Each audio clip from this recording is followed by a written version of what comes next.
स्वीकृत अर्जाच्या फायली आयुक्तांनी मागून घेतल्या. अर्जाची होणार छाननी. पात्र अपात्र यादी आज.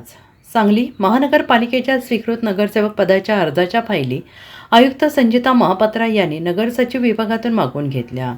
स्वीकृत नगरसेवक पदासाठीचे नियम, निकष आणि अर्जासोबतच्या कागदपत्रांची सखोल छाननी होणार आहे. दरम्यान गुरुवार दिनांक 16 रोजी पात्र अपात्र अर्जाची यादी जाहीर होईल. दिनांक 17 रोजीच्या महासभेत स्वीकृत नगरसेवकांची निवड जाहीर होईल. महापालिकेत 8 स्वीकृत नगरसेवकांची निवड होणार आहे.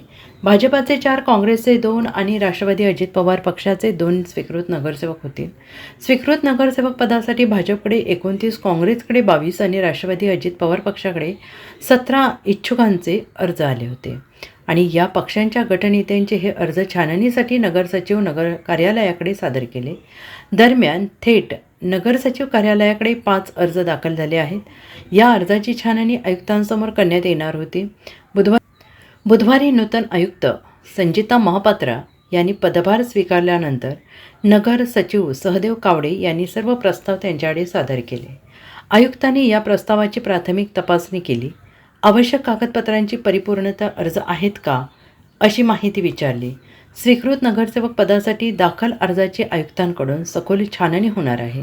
त्यानंतर पात्र प्रस्ताव निश्चित केले जातील. गुरुवार दिनांक 16 रोजी पात्र अपात्र अर्जाची माहिती संबंधित गटनेत्यांना दिली जाईल. त्यातून शुक्रवारी गटनेते स्वीकृत नगरसेवक पदासाठी 8 जणांची नावे महापौराकडे सादर करतील असे सांगण्यात आले. दरम्यान स्वीकृत नगरसेवक पदासाठी भाजप, काँग्रेस, राष्ट्रवादी अजित पवार पक्षाकडे इच्छुकांची मोर्चे बांधणी सुरू आहे. कोणाला संधी मिळणार याकडे लक्ष लागून राहिले आहे.